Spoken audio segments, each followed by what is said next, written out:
What up guys? Today is a beautiful Wednesday, so I thought I'd share a more practical application of how these sentences I write in the morning and the evening affect me throughout the day. If I in the morning write, if I take responsibility for my existence, that would mean that I act as my ideal self.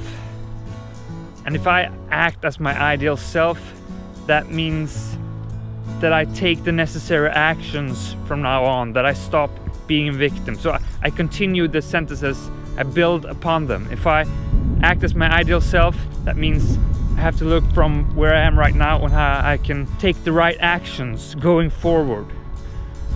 So when I start to think about that, that means, yeah, if I do that, that means I will progress faster, more rapidly. That means I can live the life I really want to. And now I'm really scaling it very quickly, but in the sentences I might write very small things, like if I feel bad within me, if I have emotions that tells me there's something I need to address, that means I act as my ideal self and I address those things.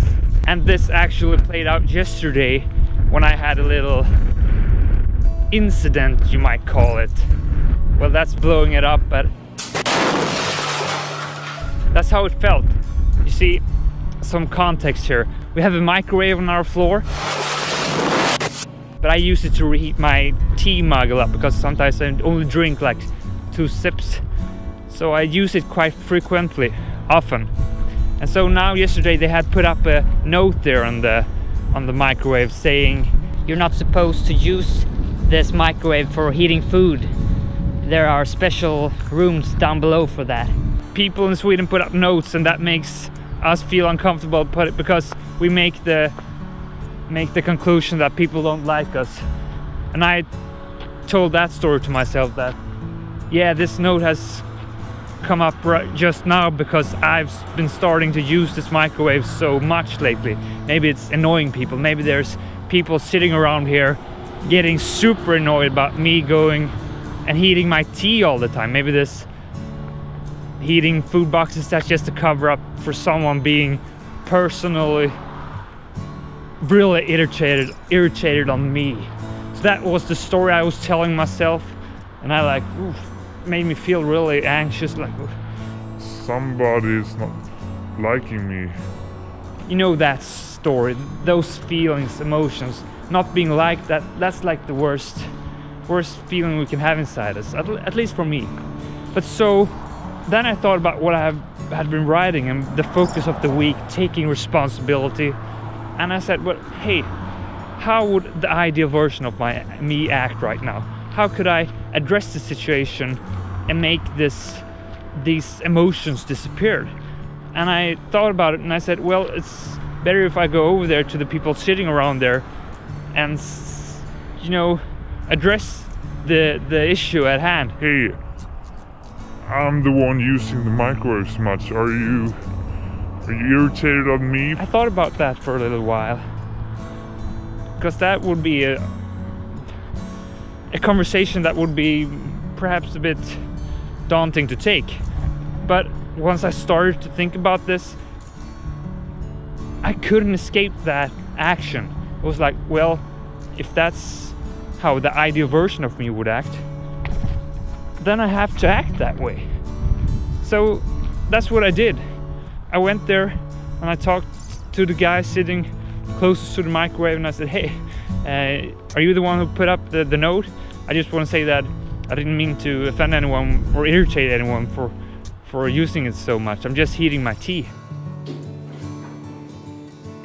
As it turned out, he said that it was actually management further down the hall that I put down the sign because it was people that had felt the smell of food, and it actually was people heating the food there.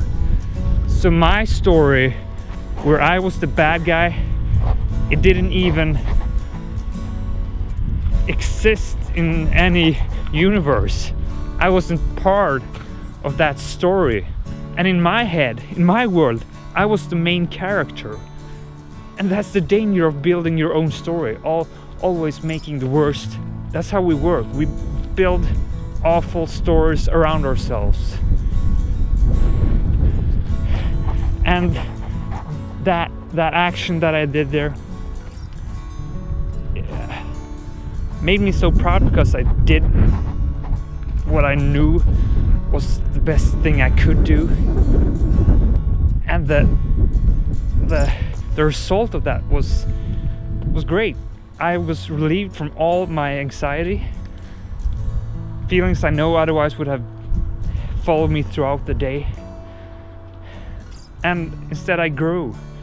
I increased my self-esteem. I proved to myself that, yeah, that's how you should do it every time. Great acting from my part. So that's just one way how these small little practices actually can have that snowball effect, causing real things to happen for real. And it started with writing a little sentence in my phone early in the morning. Thank you for this short little episode, if you stayed with me this long. Now I'm gonna make some suction cups happen, because that's my work right now. Ooh.